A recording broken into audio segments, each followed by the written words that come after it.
On assiste à un transfert de richesse qui est voulu par ceux qui les dirigent, parce qu'ils défendent le capitalisme de connivence, l'étatisation et du socialisme.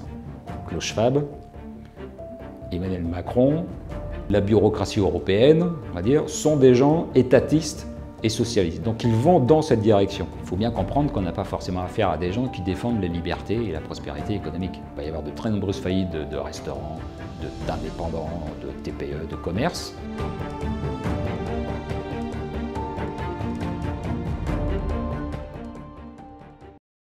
Bonjour Philippe Herlin. Bonjour.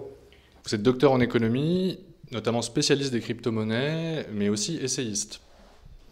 Alors, il y a quelques semaines, vous êtes penché sur le livre de Klaus Schwab, le fondateur du Forum de Davos, et de Thierry Malray, qui est un consultant, ancien collaborateur de Michel Rocard.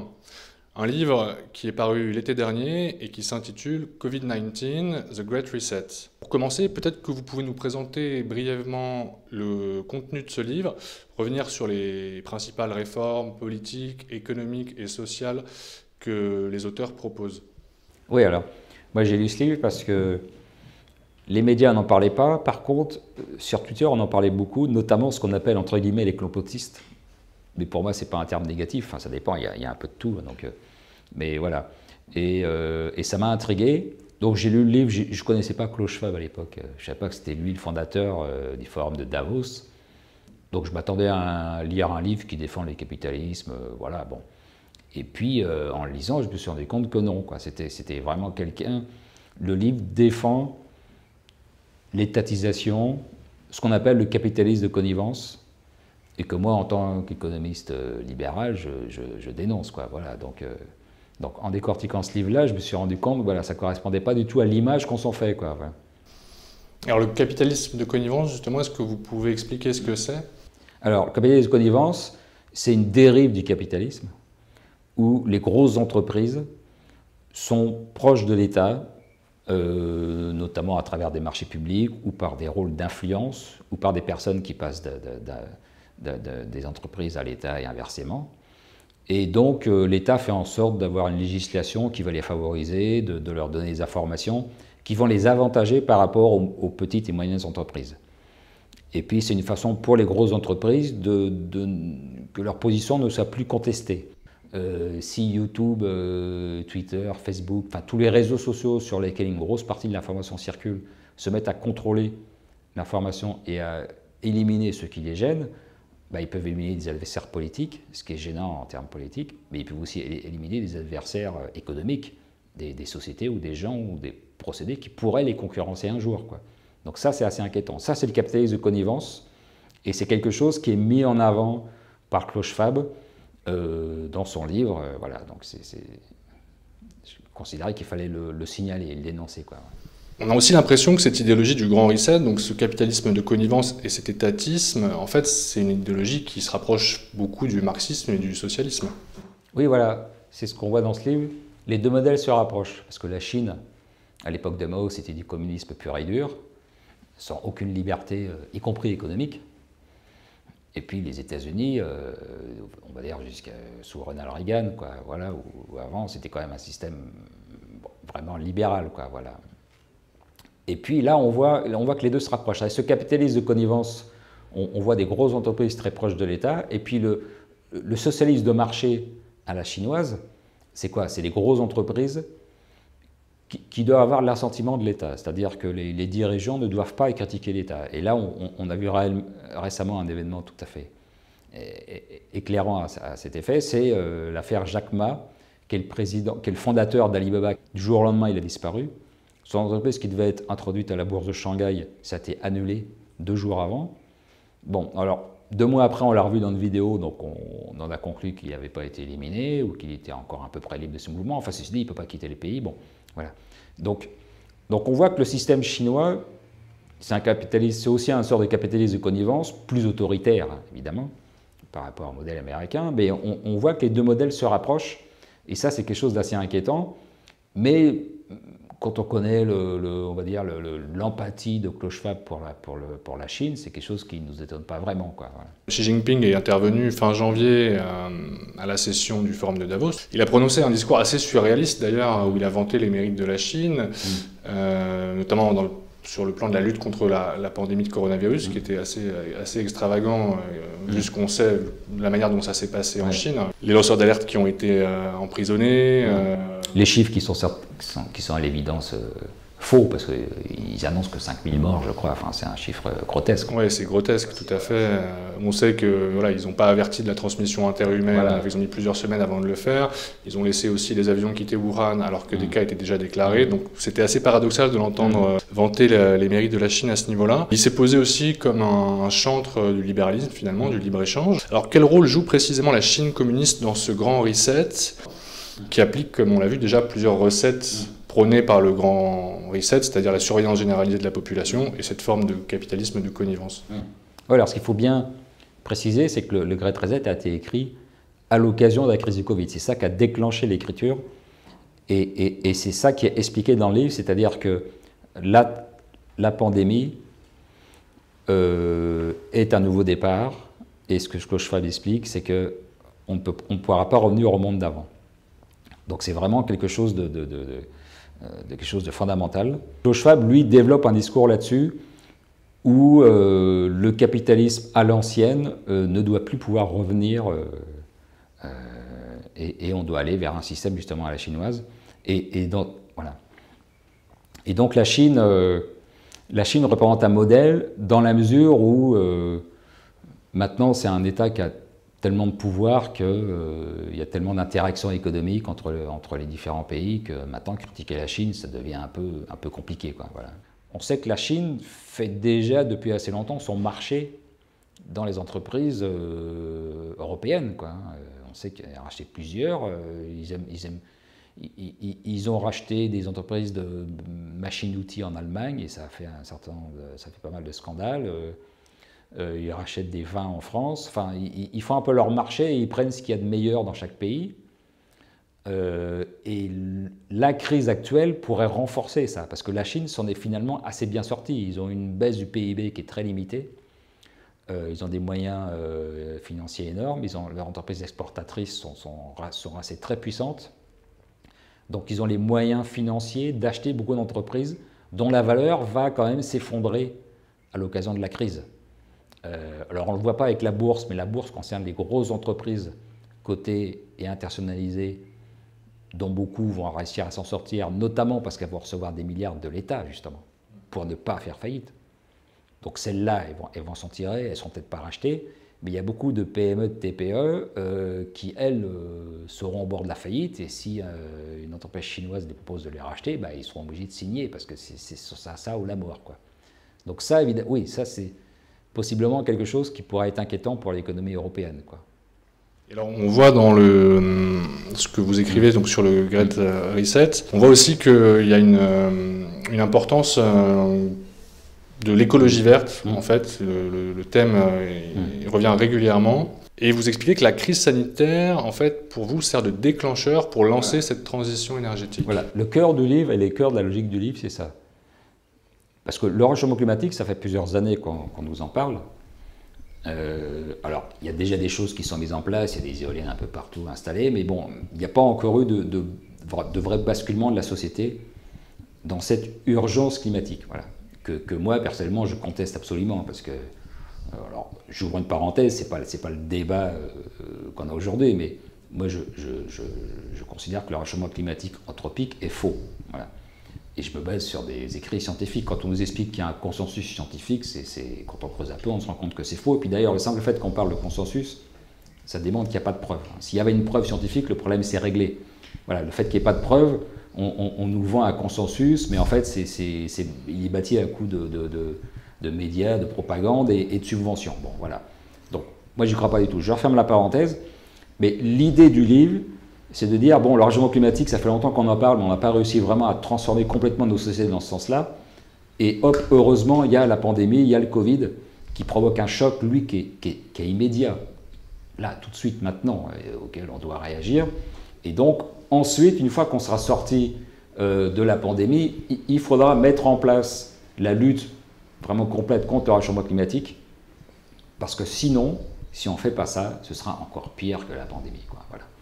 Donc, il nous vend beaucoup cette peur-là dans son livre, le réchauffement climatique. Si on ne lutte pas contre, ce sera la catastrophe, ce sera l'apocalypse, quoi. Donc, dès qu'on sort de la pandémie, il faut... Donc, la pandémie, ça sert de déclencheur, voilà.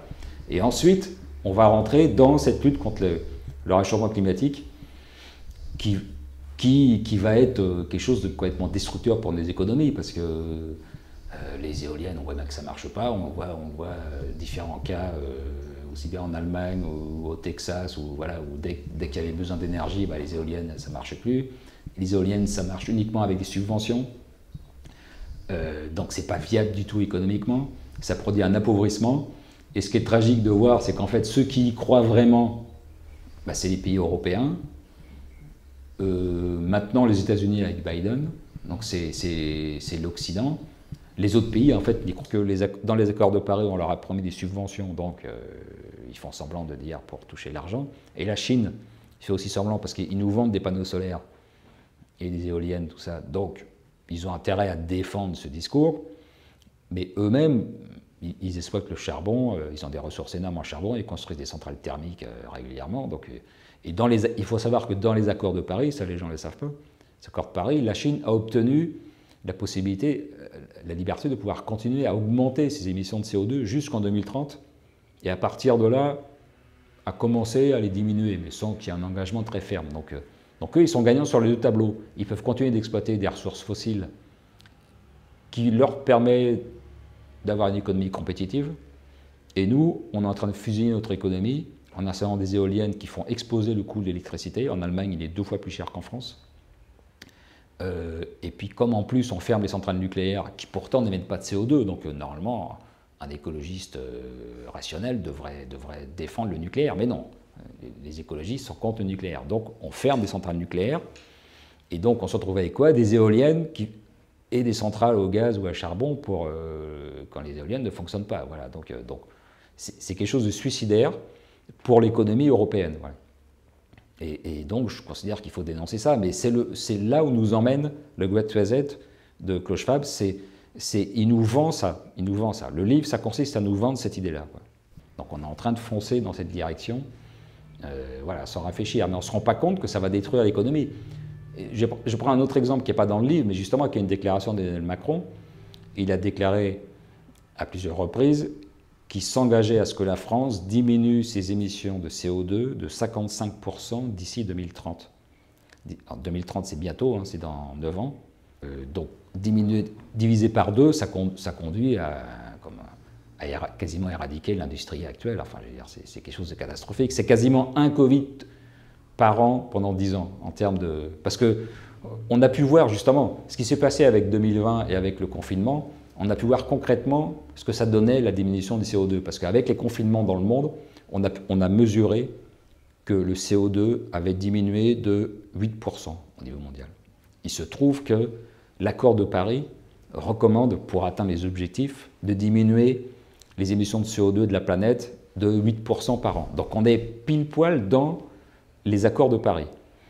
On se rend compte de l'effort que ça représente, enfin de la destruction économique, mais 8% c'est une étape parmi d'autres. Il en faut encore plusieurs années comme ça, donc on voit où ça nous mène, quoi.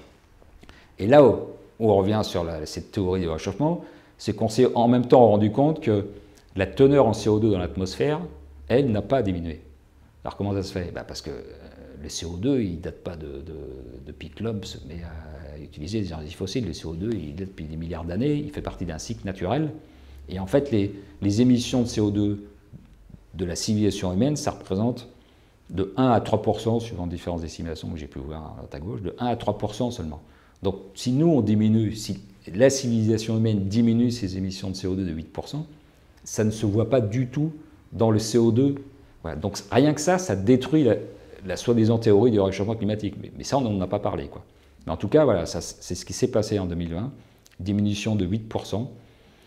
Et si on veut diminuer de 55%, on voit le chemin qui reste à faire, quoi. Donc ça aboutit à une destruction économique terrifiante, quoi. Voilà, Donc il faut vraiment se réveiller là-dessus, quoi. Voilà. Donc pour vous, il y a une volonté délibérée de nos dirigeants politiques pour permettre la mise en œuvre des réformes préconisées par Schwab et Malray. En disant ça, ça peut sembler bizarre parce qu'on se dirait pourquoi est-ce qu'un gouvernement se tire une balle dans le pied en détruisant la prospérité économique d'un pays. Mais il faut bien comprendre qu'on n'a pas forcément affaire à des gens qui défendent la liberté et la prospérité économique. Alors je vais prendre un exemple extrême pour bien comprendre. Quand Staline a collectivisé l'agriculture en Russie, il s'est bien rendu compte que la production s'effondrait. Bon. Mais son objectif, ce n'était pas la prospérité et la liberté des gens. Son objectif, c'était instaurer un système totalitaire, et notamment contrôler les masses paysannes russes, qui s'étendaient sur un territoire immense, voilà, et en collectivisant, en créant des kolkhozes. Bon. Et ce résultat, il a été atteint. C'est qu'il n'y a eu aucune révolte paysanne dans l'Union soviétique. Bon. Alors maintenant, revenons à la situation d'aujourd'hui.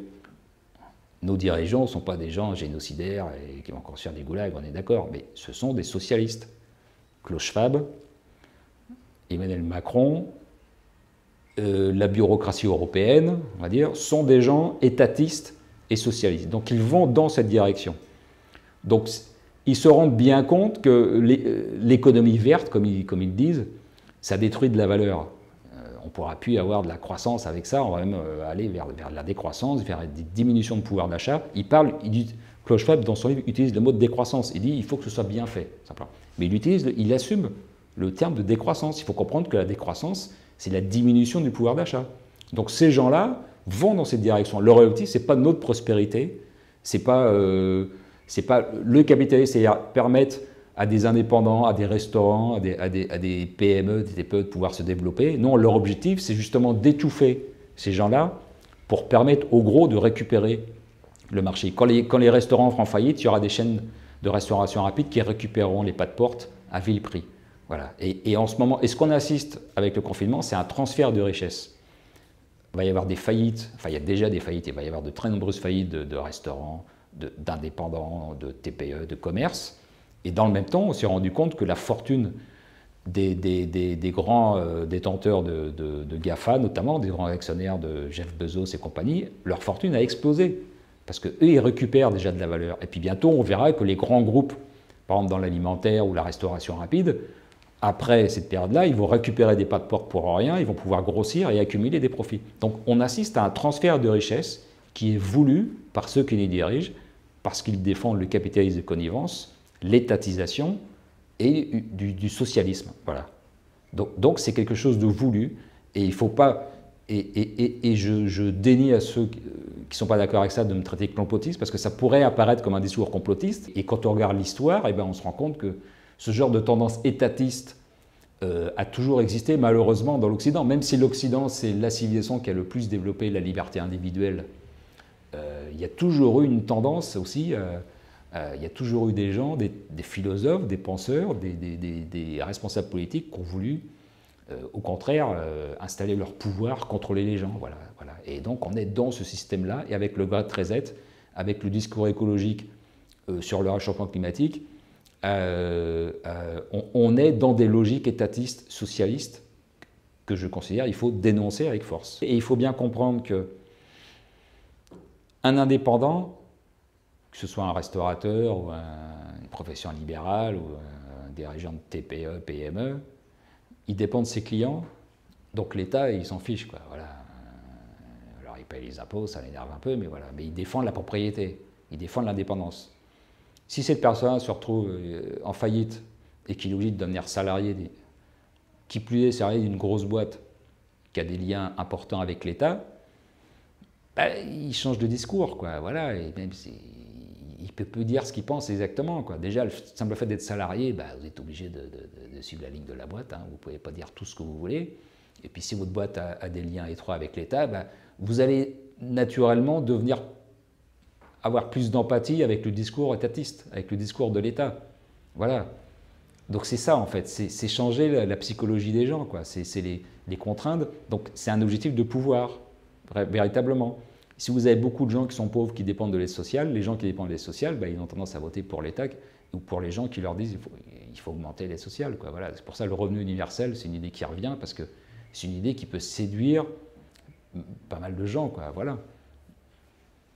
Donc c'est ça, c'est des logiques de pouvoir, c'est un objectif d'étatisation. Donc en fait, pour vous, là, on se dirige avec cette idéologie du Great Reset vers un nouveau totalitarisme, en fait. Bah, plus ça va aller, plus nos degrés de liberté vont diminuer au niveau économique et puis au niveau individuel, au niveau politique, au niveau d'expression. Bon, si on nous met un passeport, si on nous met de la reconnaissance faciale partout, si on nous met des choses comme ça qui ont montré leurs excellents résultats en Chine, hein, où c'est déjà en place, si ça, on commence à le développer en Europe pour des raisons sanitaires, etc., bon, ben, voilà, déjà la liberté d'expression sur les GAFA, elle est limitée. Hein. Si on commence à critiquer un peu les théories officielles, enfin si on commence à, sans éclampottisme, mais si on critique un peu la politique sanitaire, bah, on peut se faire virer de YouTube ou de Twitter, quoi. C'est arrivé, ça arrive, voilà. Donc nos libertés commencent à se restreindre. Alors la différence par rapport au système totalitaire du XXe siècle, c'est que c'est progressif. Le système totalitaire du XXe siècle, c'était brutal. Du jour au lendemain, voilà, il y avait une prise de pouvoir. Bon. Donc maintenant, ce type de discours ne marche plus. Voilà. Mais là, on y arrive progressivement, puis on nous explique que c'est pour plus de résilience, plus de machin. Bon, voilà.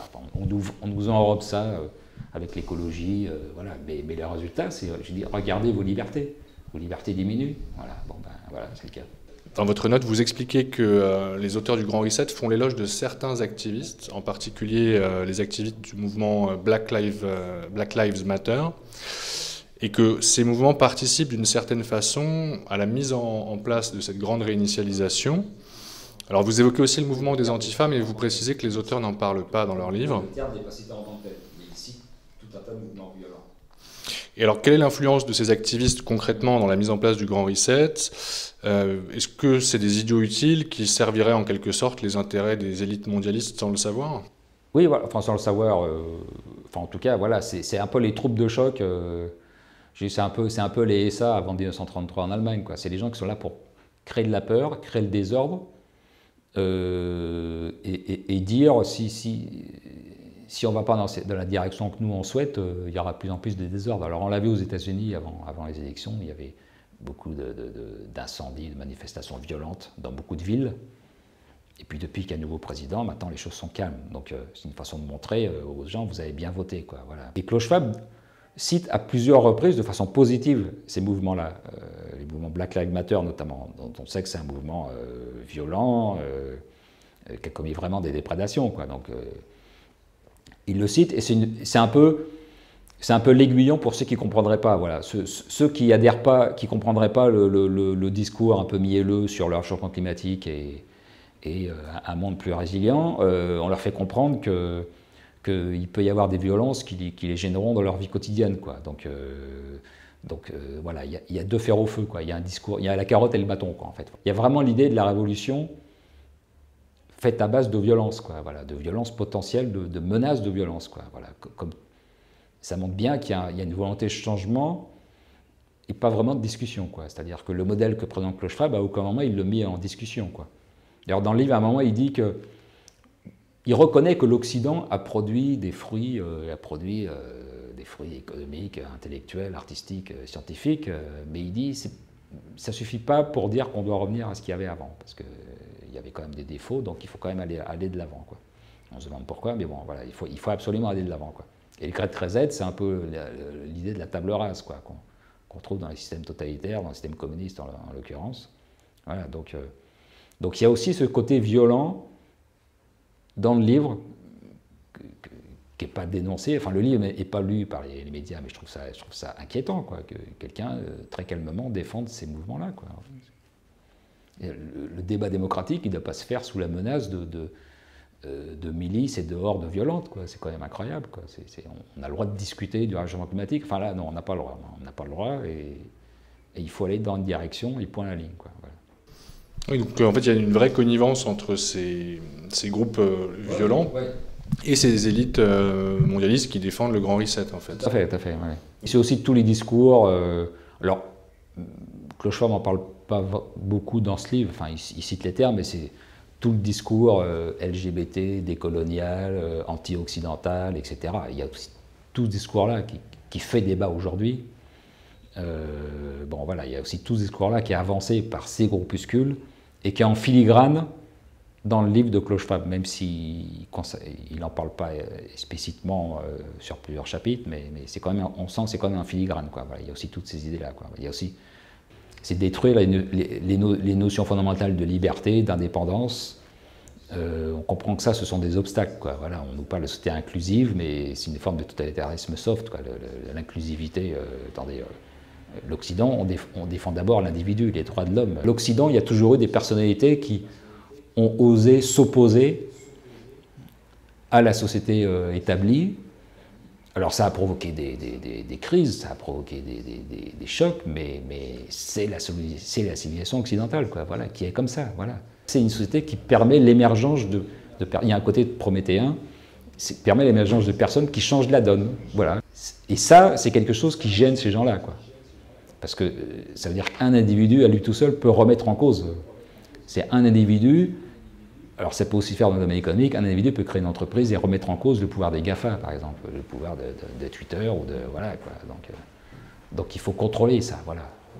Et ça j'ai dit, ça va à l'encontre des valeurs profondes de l'Occident qui sont bâties sur la liberté. Est-ce que on peut considérer que les adeptes du forum de Davos sont peut-être in fine favorables à la mise en place d'une forme de gouvernance mondiale qui finirait par s'imposer aux États, finalement, pour parachever cette grande réinitialisation? Est-ce que c'est ça l'objectif Alors ça, je ne sais pas. Le terme de gouvernement mondial, c'est un mot, un nouvel ordre mondial qu'on voit souvent dans les discours complotistes, entre guillemets, mais pour moi, je dis que ce n'est pas négatif, on a le droit de se poser ces questions, mais moi, ce n'est pas un discours vraiment auquel j'adhère, parce que je vois mal un gouvernement mondial commun pour les États-Unis, la Chine, la Russie et l'Iran, qui ont tous des intérêts géostratégiques parfaitement différents.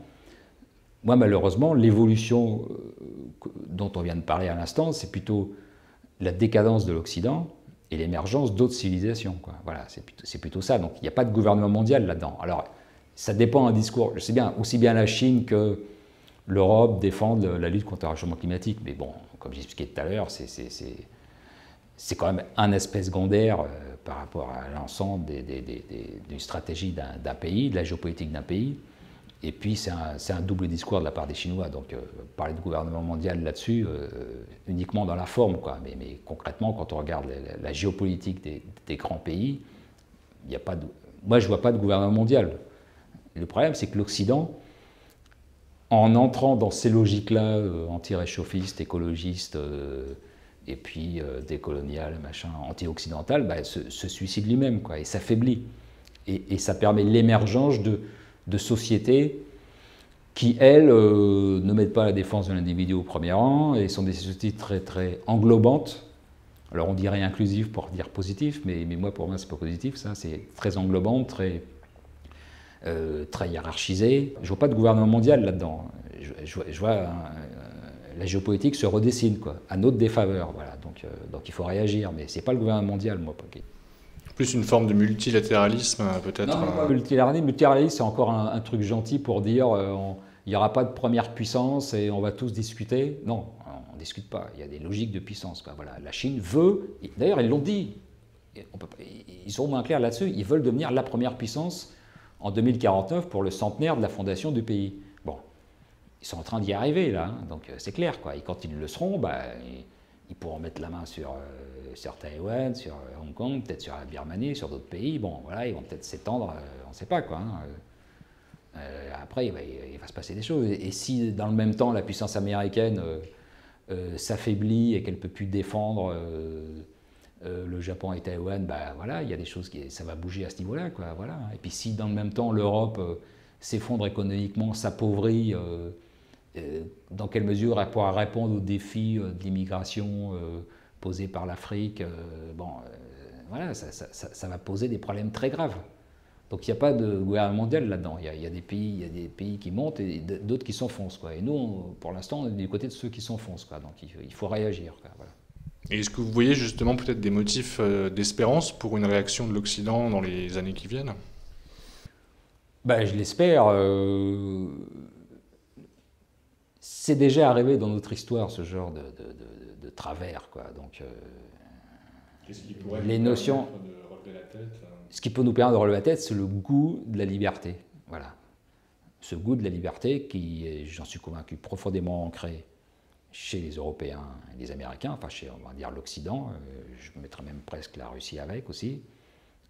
Voilà, et ce goût de la liberté, il est très fort, et je pense qu'il va y avoir une réaction, j'espère. Enfin, j'imagine pas autrement qu'il n'y ait pas de réaction, sinon ce serait vraiment la fin de l'Occident. Mais voilà, mais l'Occident est né avec la Grèce, avec la notion de liberté, la raison, le travail de la raison qui permet de comprendre le monde.